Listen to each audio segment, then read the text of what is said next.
Adventure 12 of the Adventures of Sherlock Holmes by Sir Arthur Conan Doyle. Adventure 12. The Adventure of the Copper Beeches. "To the man who loves art for its own sake," remarked Sherlock Holmes, tossing aside the advertisement sheet of the Daily Telegraph, "it is frequently in its least important and lowliest manifestations that the keenest pleasure is to be derived. It is pleasant to me to observe, Watson, that you have so far grasped this truth, that in these little records of our cases, which you have been good enough to draw up, and, I am bound to say, occasionally to embellish, you have given prominence not so much to the many causes célèbres and sensational trials in which I have figured, but rather to those incidents which may have been trivial in themselves, but which have given room for those faculties of deduction and of logical synthesis which I have made my special province." "And yet," said I, smiling, "I cannot quite hold myself absolved from the charge of sensationalism which has been urged against my records." "You have erred, perhaps," he observed, taking up a glowing cinder with the tongs, and lighting with it the long cherry-wood pipe which was wont to replace his clay when he was in a disputatious rather than a meditative mood. "You have erred, perhaps, in attempting to put colour and life into each of your statements, instead of confining yourself to the task of placing upon record that severe reasoning from cause to effect, which is really the only notable feature about the thing." "It seems to me that I have done you full justice in the matter," I remarked with some coldness, for I was repelled by the egotism which I had more than once observed to be a strong factor in my friend's singular character. "No, it is not selfishness or conceit," said he, answering, as was his wont, my thoughts rather than my words. "If I claim full justice for my art, it is because it is an impersonal thing, a thing beyond myself. Crime is common, logic is rare. Therefore it is upon the logic rather than upon the crime that you should dwell. You have degraded what should have been a course of lectures into a series of tales." It was a cold morning of the early spring, and we sat after breakfast on either side of a cheery fire in the old room at Baker Street. A thick fog rolled down between the lines of dun-coloured houses, and the opposing windows loomed like dark shapeless blurs through the heavy yellow wreaths. Our gas was lit, and shone on the white cloth and glimmer of china and metal, for the table had not been cleared yet. Sherlock Holmes had been silent all the morning, dipping continuously into the advertisement columns of a succession of papers, until at last, having apparently given up his search, he had emerged, in no very sweet temper, to lecture me upon my literary shortcomings. "At the same time," he remarked after a pause, during which he had sat puffing at his long pipe and gazing down into the fire, "you can hardly be open to a charge of sensationalism, for out of these cases which you have been so kind as to interest yourself in, a fair proportion do not treat of crime in its legal sense at all. The small matter in which I endeavoured to help the King of Bohemia, the singular experience of Miss Mary Sutherland, the problem connected with the man with the twisted lip, and the incident of the noble bachelor, were all matters which are outside the pale of the law. But in avoiding the sensational, I fear that you may have bordered on the trivial." "The end may have been so," I answered, "but the methods I hold to have been novel and of interest." "Pshaw, my dear fellow, what do the public, the great unobservant public, who could hardly tell a weaver by his tooth, or a compositor by his left thumb, care about the finer shades of analysis and deduction? But indeed, if you are trivial, I cannot blame you, for the days of the great cases are past. Man, or at least criminal man, has lost all enterprise and originality. As to my own little practice, it seems to be degenerating into an agency for recovering lost lead pencils and giving advice to young ladies from boarding schools. I think that I have touched bottom at last, however. This note I had this morning marks my 0 point, I fancy. Read it." He tossed a crumpled letter across to me.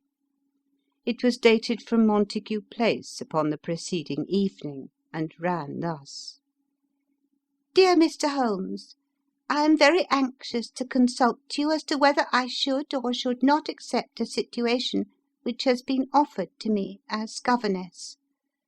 I shall call at 10:30 tomorrow, if I do not inconvenience you. Yours faithfully, Violet Hunter." "Do you know the young lady?" I asked. "Not I." "It is 10:30 now." "Yes, and I have no doubt that is her ring." "It may turn out to be of more interest than you think. You remember that the affair of the blue carbuncle, which appeared to be a mere whim at first, developed into a serious investigation. It may be so in this case also." "Well, let us hope so. But our doubts will very soon be solved, for here, unless I am much mistaken, is the person in question." As he spoke, the door opened and a young lady entered the room. She was plainly but neatly dressed, with a bright, quick face, freckled like a plover's egg, and with the brisk manner of a woman who has had her own way to make in the world. "You will excuse my troubling you, I am sure," said she, as my companion rose to greet her, "but I have had a very strange experience, and as I have no parents or relations of any sort from whom I could ask advice, I thought that perhaps you would be kind enough to tell me what I should do." "Pray take a seat, Miss Hunter. I shall be happy to do anything that I can to serve you." I could see that Holmes was favourably impressed by the manner and speech of his new client. He looked her over in his searching fashion, and then composed himself, with his lids drooping and his finger-tips together, to listen to her story. "I have been a governess for 5 years," said she, "in the family of Colonel Spence Munro. But 2 months ago the Colonel received an appointment at Halifax, in Nova Scotia, and took his children over to America with him, so that I found myself without a situation. I advertised, and I answered advertisements, but without success. At last the little money which I had saved began to run short, and I was at my wits' end as to what I should do. There is a well-known agency for governesses in the West End called Westaway's, and there I used to call about once a week in order to see whether anything had turned up which might suit me. Westaway was the name of the founder of the business, but it is really managed by Miss Stoper. She sits in her own little office, and the ladies who are seeking employment wait in an anteroom, and are then shown in one by one, when she consults her ledgers, and sees whether she has anything which would suit them. Well, when I called last week, I was shown into the little office as usual, but I found that Miss Stoper was not alone. A prodigiously stout man with a very smiling face and a great heavy chin which rolled down in fold upon fold over his throat, sat at her elbow with a pair of glasses on his nose, looking very earnestly at the ladies who entered. As I came in he gave quite a jump in his chair and turned quickly to Miss Stoper. "That will do," said he. "I could not ask for anything better. Capital, capital." He seemed quite enthusiastic, and rubbed his hands together in the most genial fashion.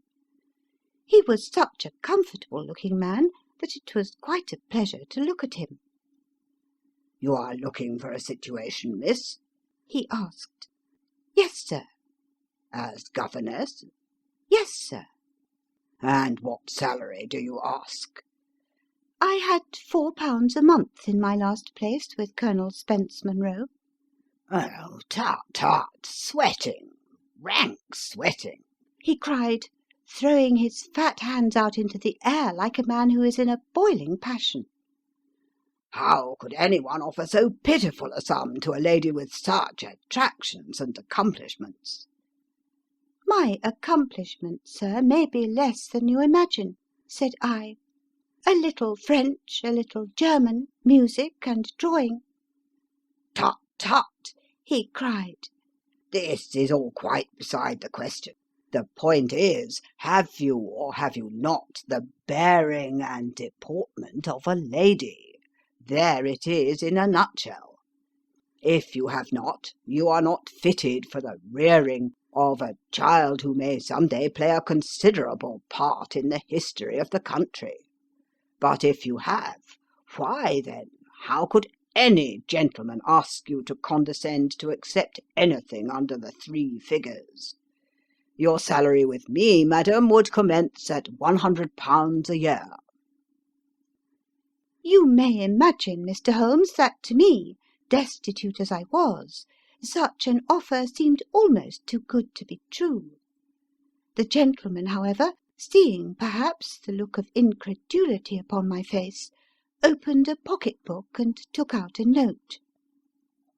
"It is also my custom," said he, smiling in the most pleasant fashion until his eyes were just 2 little shining slits amid the white creases of his face, "to advance to my young ladies half their salary beforehand, so that they may meet any little expenses of their journey and their wardrobe."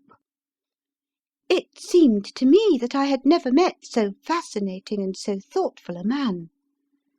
As I was already in debt to my tradesman, the advance was a great convenience.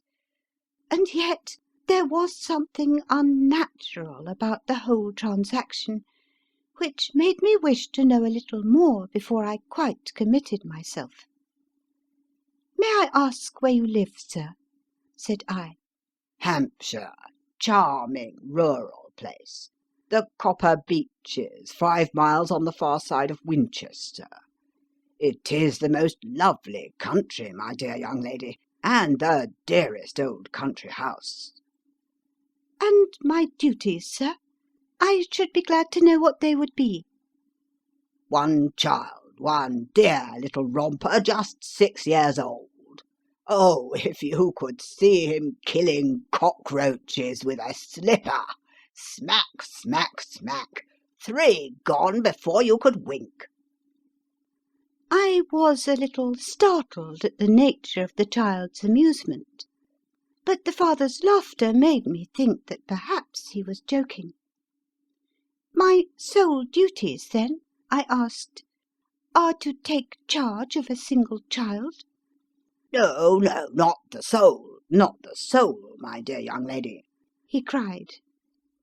"Your duty would be, as I am sure your good sense would suggest, to obey any little commands my wife might give, provided always that they were such commands as a lady might with propriety obey. You see no difficulty here?" "I should be happy to make myself useful." "Quite so. In dress, now, for example. We are faddy people, you know, faddy but kind-hearted. If you were asked to wear any dress which we might give you, you would not object to our little whim, eh?"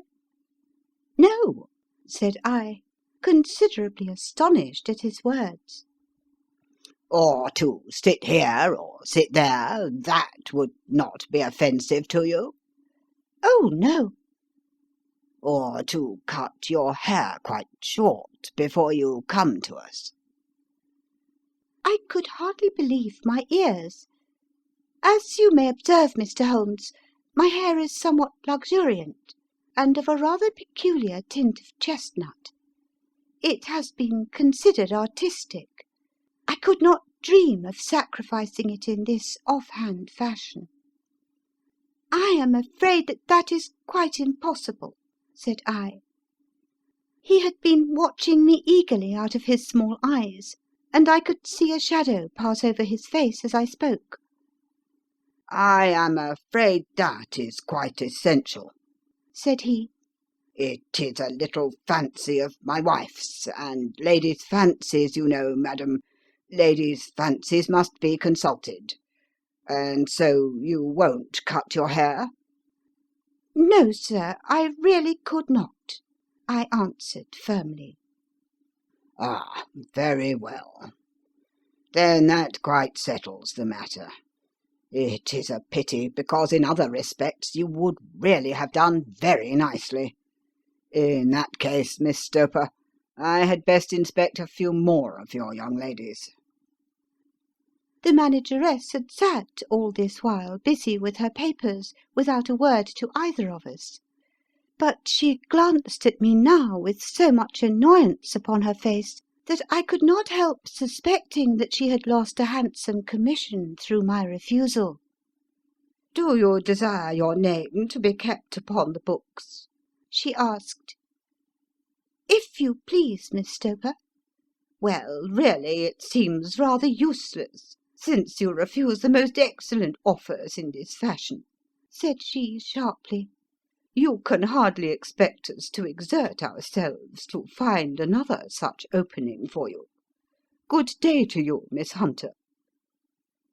She struck a gong upon the table, and I was shown out by the page.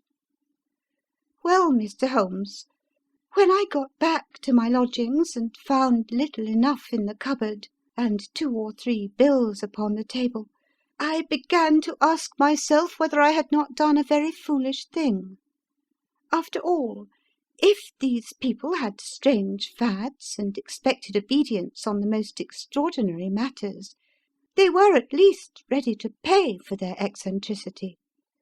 Very few governesses in England are getting £100 a year.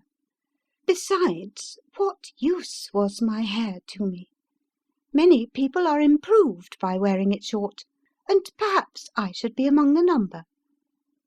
Next day I was inclined to think that I had made a mistake, and by the day after I was sure of it. I had almost overcome my pride so far as to go back to the agency and inquire whether the place was still open, when I received this letter from the gentleman himself. I have it here, and I will read it to you. "The Copper Beeches, near Winchester. Dear Miss Hunter, Miss Stoper has very kindly given me your address, and I write from here to ask you whether you have reconsidered your decision. My wife is very anxious that you should come, for she has been much attracted by my description of you. We are willing to give £30 a quarter, or £120 a year, so as to recompense you for any little inconvenience which our fads may cause you. They are not very exacting, after all. My wife is fond of a particular shade of electric blue, and would like you to wear such a dress indoors in the morning. You need not, however, go to the expense of purchasing one, as we have one belonging to my dear daughter Alice, now in Philadelphia, which would, I should think, fit you very well. Then, as to sitting here or there, or amusing yourself in any manner indicated, That need cause you no inconvenience. As regards your hair, it is no doubt a pity, especially as I could not help remarking its beauty during our short interview. But I am afraid that I must remain firm upon this point, and I only hope that the increased salary may recompense you for the loss. Your duties, as far as the child is concerned, are very light. Now do try to come, and I shall meet you with the dog-cart at Winchester. Let me know your train. Yours faithfully, Jeffro Rucastle. That is the letter which I have just received, Mr. Holmes, and my mind is made up that I will accept it. I thought, however, that before taking the final step, I should like to submit the whole matter to your consideration. Well, Miss Hunter, if your mind is made up, that settles the question, said Holmes, smiling. But you would not advise me to refuse? I confess that it is not the situation which I should like to see a sister of mine apply for. What is the meaning of it all, Mr. Holmes? Ah, I have no data. I cannot tell. Perhaps you have yourself formed some opinion. Well, there seems to me to be only one possible solution. Mr. Rucastle seemed to be a very kind, good-natured man. Is it not possible that his wife is a lunatic? That he desires to keep the matter quiet for fear she should be taken to an asylum? And that he humours her fancies in every way in order to prevent an outbreak? That is a possible solution. In fact, as matters stand, it is the most probable one. But in any case, it does not seem to be a nice household for a young lady. But the money, Mr. Holmes, the money. Well, yes, of course the pay is good, too good. That is what makes me uneasy. Why should they give you £120 a year when they could have their pick for £40? There must be some strong reason behind. I thought that if I told you the circumstances, you would understand afterwards if I wanted your help. I should feel so much stronger if I felt that you were at the back of me. Oh, you may carry that feeling away with you. I assure you that your little problem promises to be the most interesting which has come my way for some months. There is something distinctly novel about some of the features. If you should find yourself in doubt or in danger— Danger? What danger do you foresee? Holmes shook his head gravely. It would cease to be a danger if we could define it, said he. But at any time, day or night, a telegram would bring me down to your help. That is enough. She rose briskly from her chair with the anxiety all swept from her face. I shall go down to Hampshire quite easy in my mind now. I shall write to Mr. Rucastle at once, sacrifice my poor hair tonight, and start for Winchester tomorrow. With a few grateful words to Holmes, she bade us both good night, and bustled off upon her way. At least, said I, as we heard her quick, firm steps descending the stairs, she seems to be a young lady who is very well able to take care of herself. And she would need to be, said Holmes gravely. I am much mistaken if we do not hear from her before many days are past. It was not very long before my friend's prediction was fulfilled. A fortnight went by, during which I frequently found my thoughts turning in her direction, and wondering what strange side alley of human experience this lonely woman had strayed into.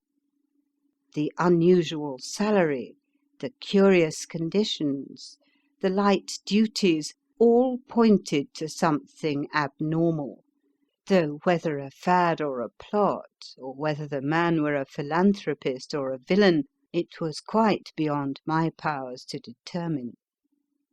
As to Holmes, I observed that he sat frequently for half an hour on end, with knitted brows and an abstracted air, but he swept the matter away with a wave of his hand when I mentioned it. "Data, data, data!" he cried impatiently. "I can't make bricks without clay." And yet he would always wind up by muttering that no sister of his should ever have accepted such a situation. The telegram which we eventually received came late one night, just as I was thinking of turning in, and Holmes was settling down to one of those all-night chemical researches which he frequently indulged in, when I would leave him stooping over a retort and a test tube at night, and find him in the same position when I came down to breakfast in the morning. He opened the yellow envelope, and then, glancing at the message, threw it across to me. "Just look up the trains in Bradshaw," said he, and turned back to his chemical studies. The summons was a brief and urgent one. "Please be at the Black Swan Hotel at Winchester at midday tomorrow," it said. "Do come. I am at my wit's end. Hunter." "Will you come with me?" asked Holmes, glancing up. I should wish to. "Just look it up, then." There is a train at 9:30, said I, glancing over my Bradshaw. It is due at Winchester at 11:30. "That will do very nicely. Then perhaps I had better postpone my analysis of the acetones, as we may need to be at our best in the morning." By 11 o'clock the next day we were well upon our way to the old English capital. Holmes had been buried in the morning papers all the way down, but after we had passed the Hampshire border he threw them down and began to admire the scenery. It was an ideal spring day, a light blue sky flecked with little fleecy white clouds drifting across from west to east. The sun was shining very brightly, and yet there was an exhilarating nip in the air which set an edge to a man's energy. All over the countryside, away to the rolling hills around Aldershot, the little red and grey roofs of the farmsteadings peeped out from amid the light green of the new foliage. Are they not fresh and beautiful? I cried, with all the enthusiasm of a man fresh from the fogs of Baker Street. But Holmes shook his head gravely. "Do you know, Watson," said he, "that it is one of the curses of a mind with a turn like mine that I must look at everything with reference to my own special subject. You look at these scattered houses, and you are impressed by their beauty. I look at them, and the only thought which comes to me is a feeling of their isolation and of the impunity with which crime may be committed there." Good heavens! I cried. Who would associate crime with these dear old homesteads? "They always fill me with a certain horror. It is my belief, Watson, founded upon my experience, that the lowest and vilest alleys in London do not present a more dreadful record of sin than does the smiling and beautiful countryside." You horrify me. But the reason is very obvious. The pressure of public opinion can do in the town what the law cannot accomplish. There is no lane so vile that the scream of a tortured child or the thud of a drunkard's blow does not beget sympathy and indignation among the neighbours. And then the whole machinery of justice is ever so close that a word of complaint can set it going, and there is but a step between the crime and the dock. But look at these lonely houses, each in its own fields, filled for the most part with poor ignorant folk who know little of the law. Think of the deeds of hellish cruelty, the hidden wickedness which may go on year in, year out in such places, and none the wiser. Had this lady who appeals to us for help gone to live in Winchester, I should never have had a fear for her.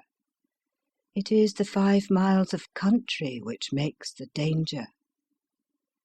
Still, it is clear that she is not personally threatened. No, if she can come to Winchester to meet us, she can get away. Quite so. She has her freedom.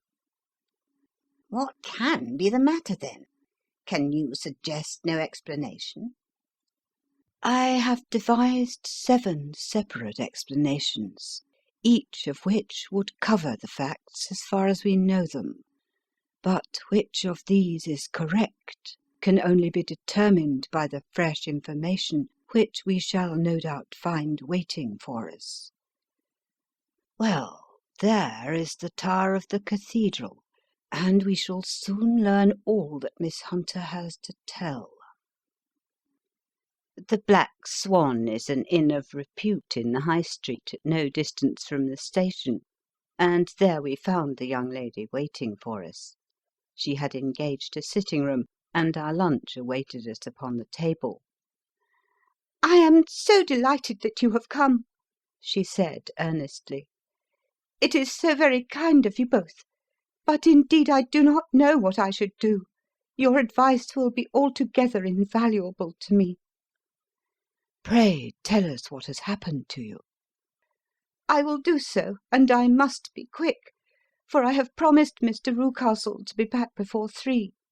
I got his leave to come into town this morning, though he little knew for what purpose." Let us have everything in its due order.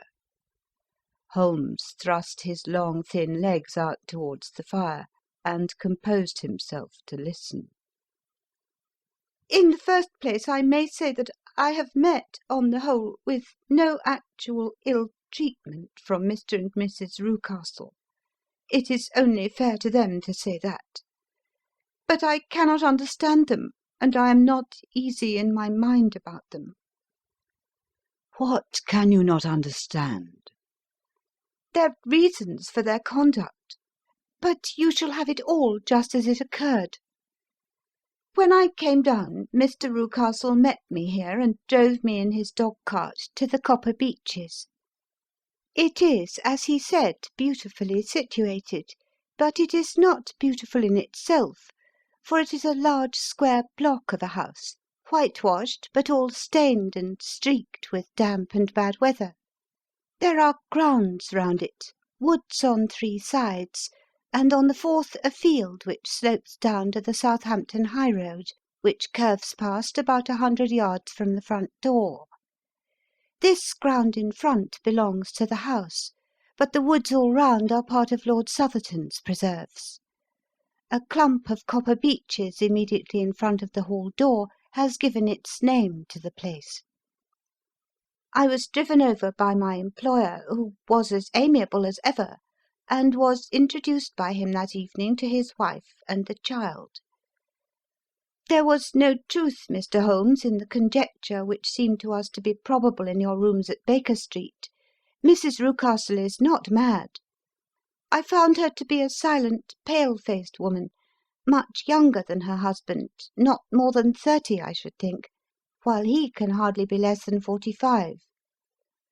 From their conversation I have gathered that they have been married about 7 years, that he was a widower, and that his only child by the first wife was the daughter who has gone to Philadelphia." Mr. Rucastle told me in private that the reason why she had left them was that she had an unreasoning aversion to her stepmother. As the daughter could not have been less than 20, I can quite imagine that her position must have been uncomfortable with her father's young wife. Mrs. Rucastle seemed to me to be colourless in mind as well as in feature. She impressed me neither favourably nor the reverse. She was an nonentity. It was easy to see that she was passionately devoted both to her husband and to her little son. Her light grey eyes wandered continually from one to the other, noting every little want, and forestalling it if possible. He was kind to her also in his bluff, boisterous fashion, and on the whole they seemed to be a happy couple. And yet she had some secret sorrow, this woman. She would often be lost in deep thought, with the saddest look upon her face.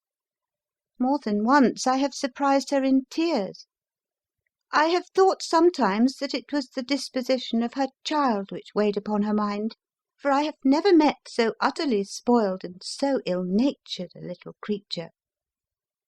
He is small for his age, with a head which is quite disproportionately large. His whole life appears to be spent in an alternation between savage fits of passion and gloomy intervals of sulking. Giving pain to any creature weaker than himself seems to be his one idea of amusement, and he shows quite remarkable talent in planning the capture of mice, little birds, and insects. But I would rather not talk about the creature, Mr. Holmes, and indeed he has little to do with my story. I am glad of all details, remarked my friend, whether they seem to you to be relevant or not. I shall try not to miss anything of importance. The one unpleasant thing about the house, which struck me at once, was the appearance and conduct of the servants. There are only two, a man and his wife. Toller, for that is his name, is a rough, uncouth man with grizzled hair and whiskers, and a perpetual smell of drink. Twice since I have been with them he has been quite drunk, and yet Mr. Rucastle seemed to take no notice of it. His wife is a very tall and strong woman with a sour face, as silent as Mrs. Rucastle, and much less amiable. They are a most unpleasant couple, but fortunately I spend most of my time in the nursery and my own room, which are next to each other in one corner of the building. For 2 days after my arrival at the Copper Beeches my life was very quiet. On the third, Mrs. Rucastle came down just after breakfast and whispered something to her husband. "Oh, yes," said he, turning to me. "We are very much obliged to you, Miss Hunter, for falling in with our whims so far as to cut your hair. I assure you that it has not detracted in the tiniest iota from your appearance. We shall now see how the electric blue dress will become you. You will find it laid out upon the bed in your room, and if you would be so good as to put it on, we should both be extremely obliged." The dress which I found waiting for me was of a peculiar shade of blue. It was of excellent material, a sort of beige, but it bore unmistakable signs of having been worn before. It could not have been a better fit if I had been measured for it. Both Mr. and Mrs. Rucastle expressed a delight at the look of it which seemed quite exaggerated in its vehemence. They were waiting for me in the drawing-room, which is a very large room, stretching along the entire front of the house, with 3 long windows reaching down to the floor. A chair had been placed close to the central window, with its back turned towards it. In this I was asked to sit, and then Mr. Rucastle, walking up and down on the other side of the room, began to tell me a series of the funniest stories that I have ever listened to.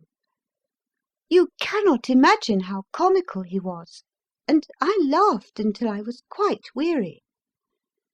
Mrs. Rucastle, however, who has evidently no sense of humour, never so much as smiled, but sat with her hands in her lap and a sad, anxious look upon her face.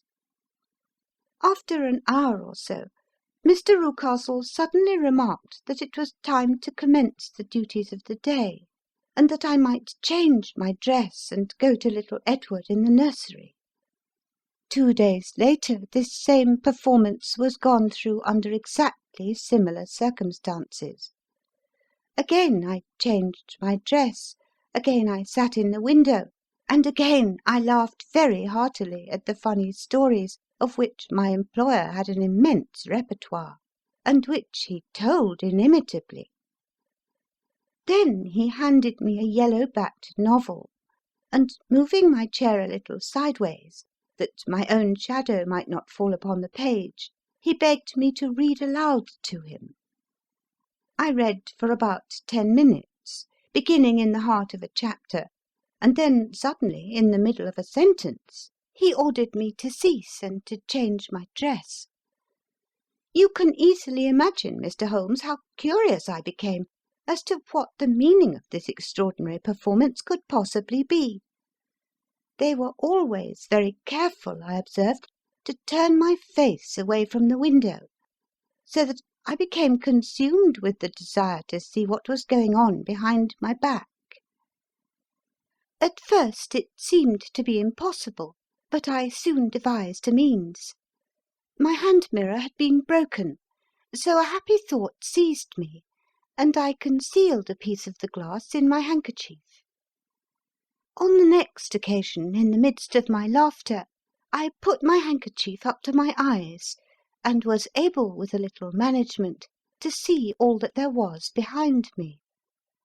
I confess that I was disappointed. There was nothing.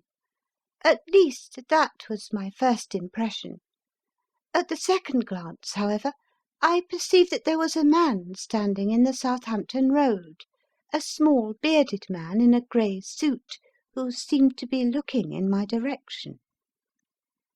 The road is an important highway, and there are usually people there. This man, however, was leaning against the railings which bordered our field, and was looking earnestly up. I lowered my handkerchief and glanced at Mrs. Rucastle, to find her eyes fixed upon me with a most searching gaze. She said nothing, but I am convinced that she had divined that I had a mirror in my hand, and had seen what was behind me. She rose at once. "Jeffro," said she, "there is an impertinent fellow upon the road there, who stares up at Miss Hunter." "No friend of yours, Miss Hunter?" he asked.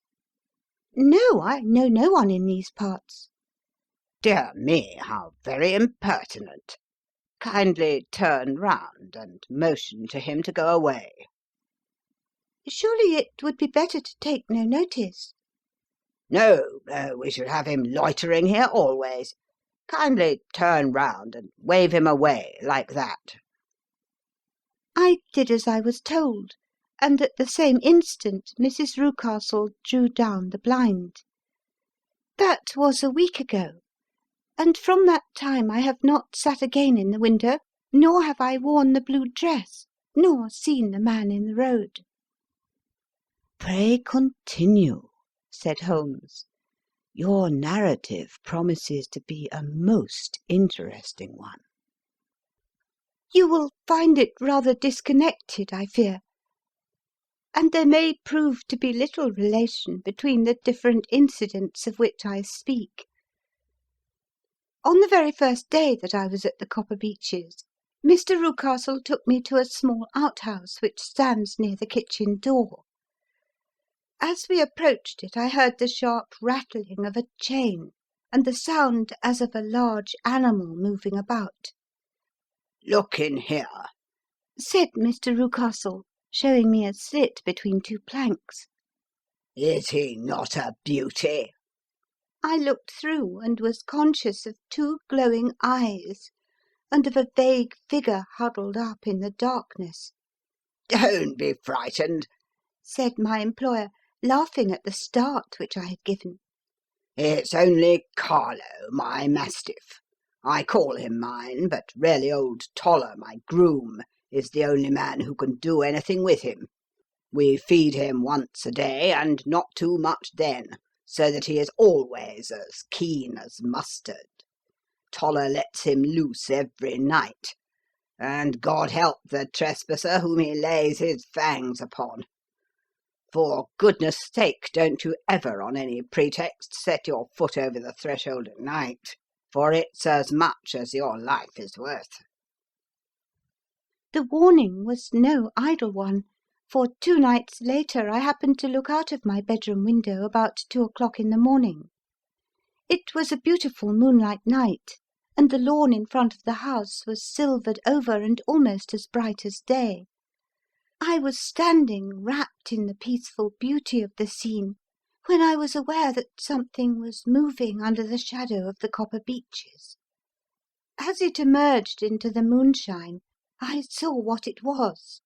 It was a giant dog as large as a calf, tawny tinted, with hanging jowl, black muzzle, and huge projecting bones. It walked slowly across the lawn and vanished into the shadow upon the other side.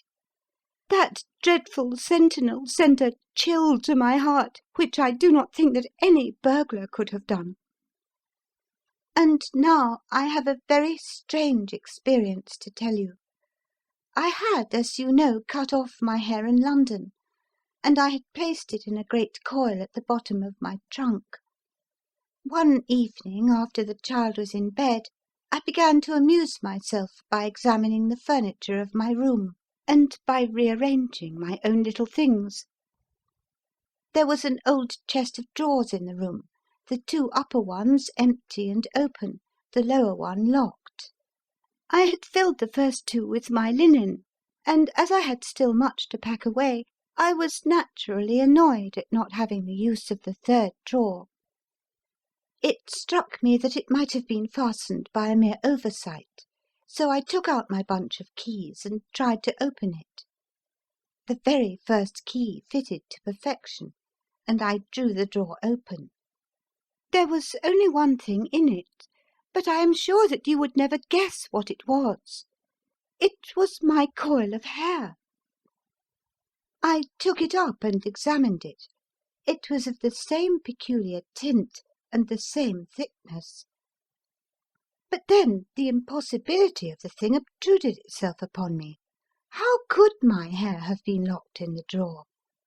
With trembling hands, I undid my trunk, turned out the contents, and drew from the bottom my own hair.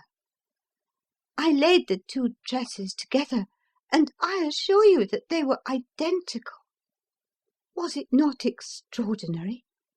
Puzzle as I would, I could make nothing at all of what it meant.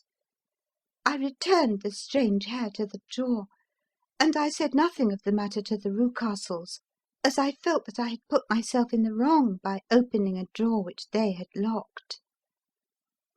I am naturally observant, as you may have remarked, Mr. Holmes, and I soon had a pretty good plan of the whole house in my head. There was one wing, however, which appeared not to be inhabited at all. A door, which faced that which led into the quarters of the Tollers, opened into this suite, but it was invariably locked. One day, however, as I ascended the stair, I met Mr. Rucastle coming out through this door, his keys in his hand, and a look on his face which made him a very different person to the round, jovial man to whom I was accustomed. His cheeks were red, his brow was all crinkled with anger, and the veins stood out at his temples with passion. He locked the door and hurried past me without a word or a look. This aroused my curiosity. So when I went out for a walk in the grounds with my charge, I strolled round to the side from which I could see the windows of this part of the house. There were 4 of them in a row, 3 of which were simply dirty, while the 4th was shuttered up. They were evidently all deserted. As I strolled up and down, glancing at them occasionally, Mr. Rucastle came out to me, looking as merry and jovial as ever. "Ah," said he, "you must not think me rude if I passed you without a word, my dear young lady. I was preoccupied with business matters." I assured him that I was not offended. "By the way," said I, "you seem to have quite a suite of spare rooms up there, and one of them has the shutters up." He looked surprised, and, as it seemed to me, a little startled at my remark. "Photography is one of my hobbies," said he. "I have made my dark room up there. But, dear me, what an observant young lady we have come upon! Who would have believed it? Who would have ever believed it?" He spoke in a jesting tone, but there was no jest in his eyes as he looked at me. I read suspicion there, and annoyance, but no jest. "Well, Mr. Holmes, from the moment that I understood that there was something about that suite of rooms which I was not to know, I was all on fire to go over them. It was not mere curiosity, though I have my share of that. It was more a feeling of duty, a feeling that some good might come from my penetrating to this place. They talk of woman's instinct. Perhaps it was woman's instinct which gave me that feeling. At any rate, it was there, and I was keenly on the lookout for any chance to pass the forbidden door. It was only yesterday that the chance came. I may tell you that, besides Mr. Rucastle, both Toller and his wife find something to do in these deserted rooms, and I once saw him carrying a large black linen bag with him through the door. Recently he has been drinking hard, and yesterday evening he was very drunk. And when I came upstairs, there was the key in the door. I have no doubt at all that he had left it there. Mr. and Mrs. Rucastle were both downstairs, and the child was with them, so that I had an admirable opportunity. I turned the key gently in the lock, opened the door, and slipped through. There was a little passage in front of me, unpapered and uncarpeted, which turned at a right angle at the farther end. Round this corner were 3 doors in a line, the first and third of which were open. They each led into an empty room, dusty and cheerless, with 2 windows in the one and one in the other, so thick with dirt that the evening light glimmered dimly through them. The centre door was closed, and across the outside of it had been fastened one of the broad bars of an iron bed, padlocked at one end to a ring in the wall, and fastened at the other with stout cord. The door itself was locked as well, and the key was not there. This barricaded door corresponded clearly with the shuttered window outside, and yet I could see by the glimmer from beneath it that the room was not in darkness. Evidently there was a skylight which let in light from above. As I stood in the passage gazing at the sinister door, and wondering what secret it might veil, I suddenly heard the sound of steps within the room, and saw a shadow pass backward and forward against the little slit of dim light which shone out from under the door. A mad, unreasoning terror rose up in me at the sight, Mr. Holmes. My overstrung nerves failed me suddenly, and I turned and ran as though some dreadful hand were behind me, clutching at the skirt of my dress. I rushed down the passage, through the door, and straight into the arms of Mr. Rucastle, who was waiting outside.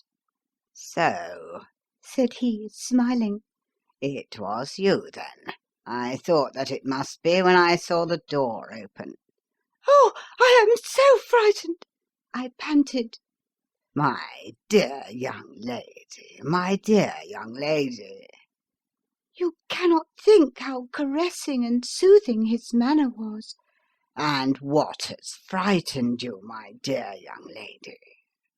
But his voice was just a little too coaxing. He overdid it. I was keenly on my guard against him. "I was foolish enough to go into the empty wing," I answered. "But it is so lonely and eerie in this dim light that I was frightened and ran out again. Oh, it is so dreadfully still in there." Only that? said he, looking at me keenly. "Why, what did you think?" I asked. Why do you think that I lock this door? "I'm sure that I do not know." It is to keep people out who have no business there. Do you see? He was still smiling in the most amiable manner.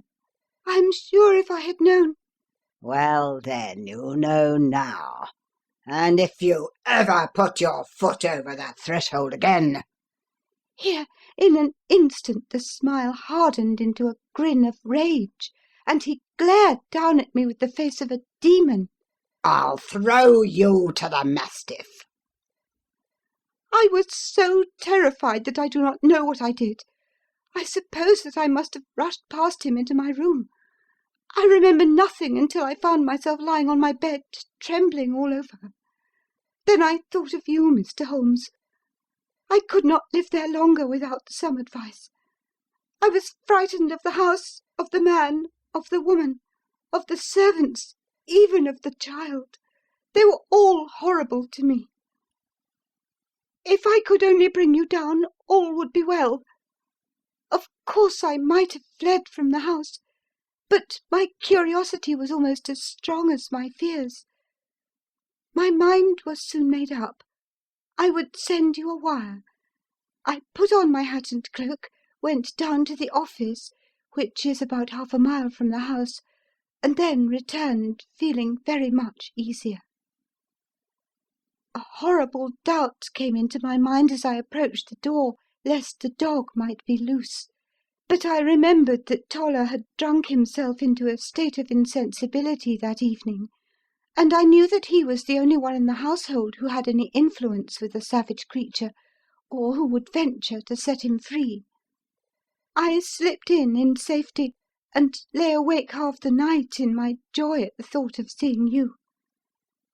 I had no difficulty in getting leave to come into Winchester this morning, but I must be back before 3 o'clock, for Mr. and Mrs. Rucastle are going on a visit, and will be away all the evening, so that I must look after the child. Now I have told you all my adventures, Mr. Holmes, and I should be very glad if you could tell me what it all means, and above all, what I should do." Holmes and I had listened spellbound to this extraordinary story. My friend rose now and paced up and down the room, his hands in his pockets, and an expression of the most profound gravity upon his face. "Is Toller still drunk?" he asked. "Yes, I heard his wife tell Mrs. Rucastle that she could do nothing with him." "That is well. And the Rucastles go out tonight?" "Yes." "Is there a cellar with a good strong lock?" "Yes, the wine cellar." "You seem to me to have acted all through this matter like a very brave and sensible girl, Miss Hunter. Do you think that you could perform one more feat? I should not ask it of you if I did not think you a quite exceptional woman." "I will try. What is it?" "We shall be at the Copper Beeches by 7 o'clock, my friend and I. The Rucastles will be gone by that time, and Toller will, we hope, be incapable. There only remains Mrs. Toller, who might give the alarm.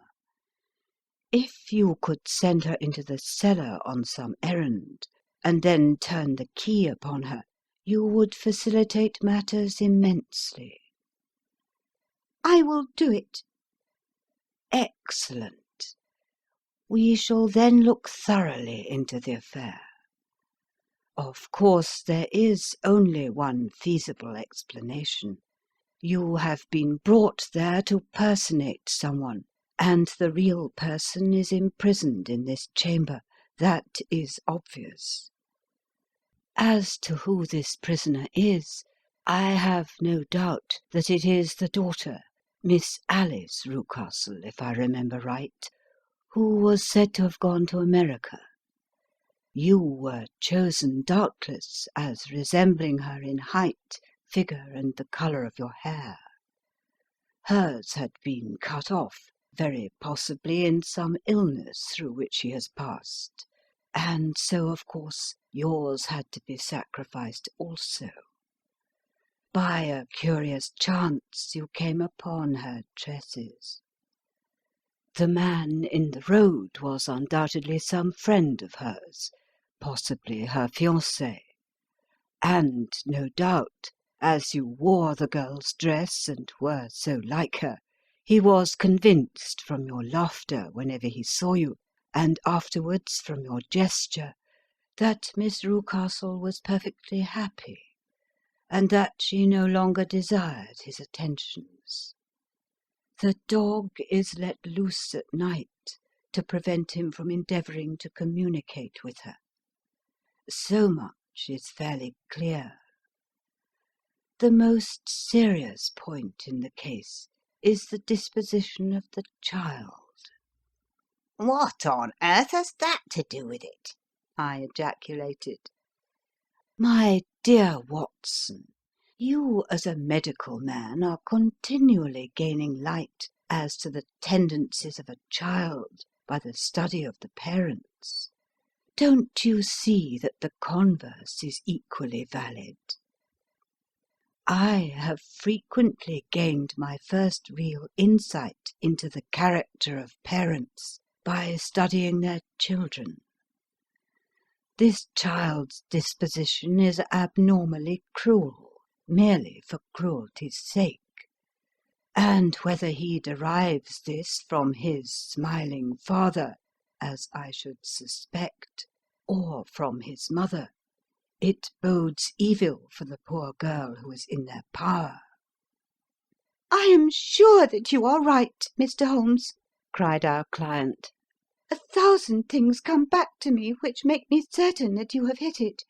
Oh, let us lose not an instant in bringing help to this poor creature." We must be circumspect, for we are dealing with a very cunning man. We can do nothing until 7 o'clock. At that hour we shall be with you, and it will not be long before we solve the mystery." We were as good as our word, for it was just 7 when we reached the Copper Beeches, having put up our trap at a wayside public house. The group of trees, with their dark leaves shining like burnished metal in the light of the setting sun, were sufficient to mark the house, even had Miss Hunter not been standing smiling on the doorstep. "Have you managed it?" asked Holmes. A loud thudding noise came from somewhere downstairs. "That is Mrs. Toller in the cellar," said she. "Her husband lies snoring on the kitchen rug. Here are his keys, which are the duplicates of Mr. Rucastle's." "You have done well indeed," cried Holmes with enthusiasm. "Now lead the way, and we shall soon see the end of this black business." We passed up the stair, unlocked the door, followed on down a passage, and found ourselves in front of the barricade which Miss Hunter had described. Holmes cut the cord and removed the transverse bar. Then he tried the various keys in the lock, but without success. No sound came from within, and at the silence Holmes' face clouded over. "I trust that we are not too late," said he. "I think, Miss Hunter, that we had better go in without you.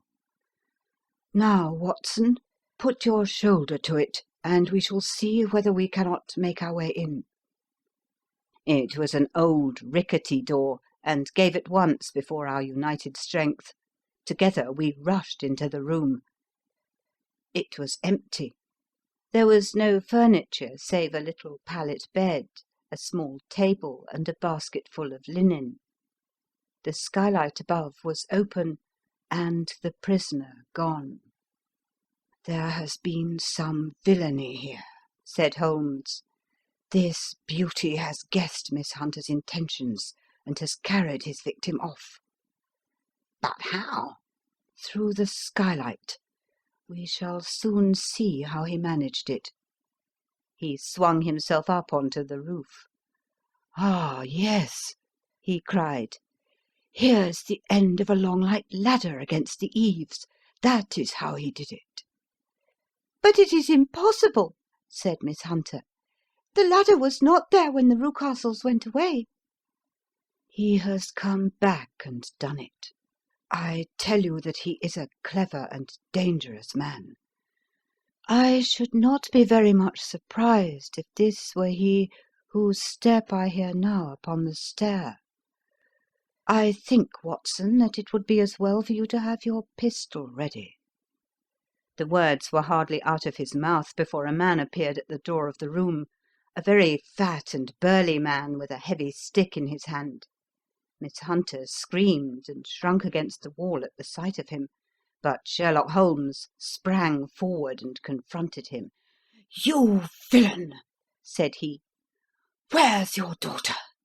The fat man cast his eyes round and then up at the open skylight. "It is for me to ask you that!" he shrieked. "You thieves! Spies and thieves! I have caught you, have I? You are in my power. I'll serve you." He turned and clattered down the stairs as hard as he could go. "He's gone for the dog!" cried Miss Hunter. "I have my revolver," said I. "Better close the front door," cried Holmes, and we all rushed down the stairs together. We had hardly reached the hall when we heard the baying of a hound, and then a scream of agony, with a horrible worrying sound which it was dreadful to listen to. An elderly man with a red face and shaking limbs came staggering out at a side door. "My God!" he cried. "Someone has loosed the dog. It's not been fed for 2 days. Quick, quick, or it'll be too late." Holmes and I rushed out and round the angle of the house, with Toller hurrying behind us. There was the huge famished brute, its black muzzle buried in Rucastle's throat, while he writhed and screamed upon the ground. Running up, I blew its brains out, and it fell over with its keen white teeth still meeting in the great creases of his neck. With much labour we separated them, and carried him, living but horribly mangled, into the house. We laid him upon the drawing-room sofa, and having dispatched the sobered Toller to bear the news to his wife, I did what I could to relieve his pain. We were all assembled round him when the door opened and a tall, gaunt woman entered the room. "Mrs. Toller!" cried Miss Hunter. "Yes, miss. Mr. Rucastle let me out when he came back before he went up to you. Ah, miss, it is a pity you didn't let me know what you were planning, for I would have told you that your pains were wasted." "Ah," said Holmes, looking keenly at her.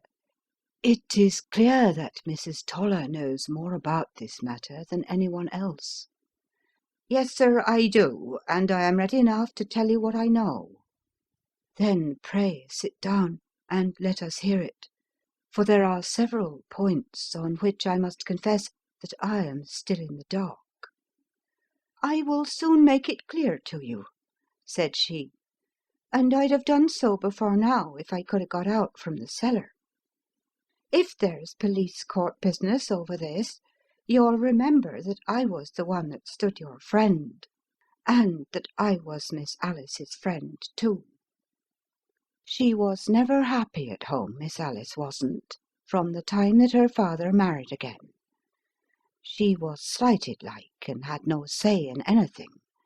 But it never really became bad for her until after she met Mr. Fowler at a friend's house. As well as I could learn, Miss Alice had rights of her own by will, but she was so quiet and patient, she was, that she never said a word about them, but just left everything in Mr. Rucastle's hands. He knew he was safe with her, but when there was a chance of a husband coming forward, who would ask for all that the law would give him, then her father thought it time to put a stop on it.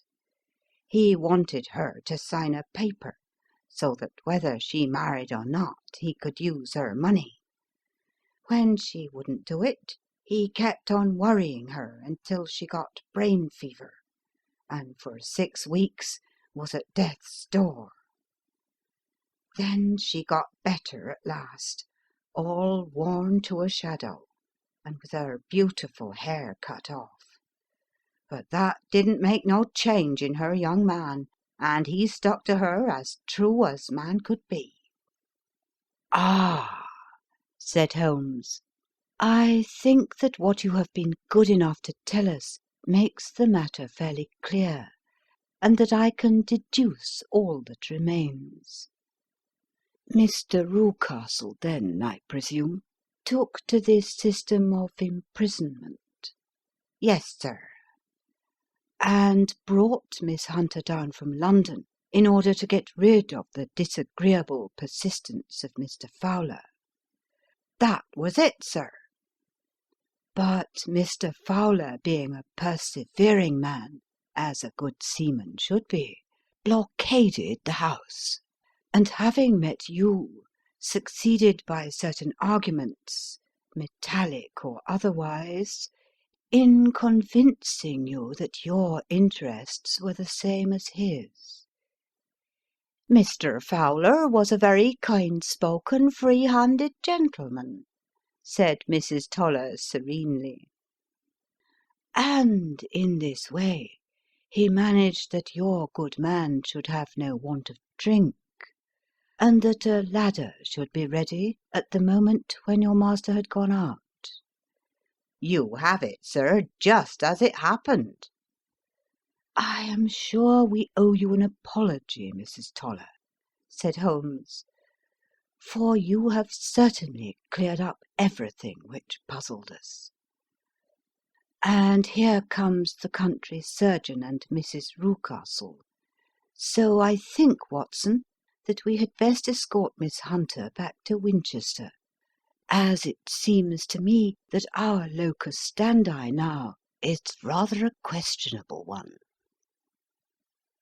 And thus was solved the mystery of the sinister house with the copper beeches in front of the door. Mr. Rucastle survived, but was always a broken man, kept alive solely through the care of his devoted wife. They still live with their old servants, who probably know so much of Rucastle's past life that he finds it difficult to part from them. Mr. Fowler and Miss Rucastle were married by special licence in Southampton the day after their flight, and he is now the holder of a government appointment in the island of Mauritius. As to Miss Violet Hunter, my friend Holmes, rather to my disappointment, manifested no further interest in her when once she had ceased to be the centre of one of his problems.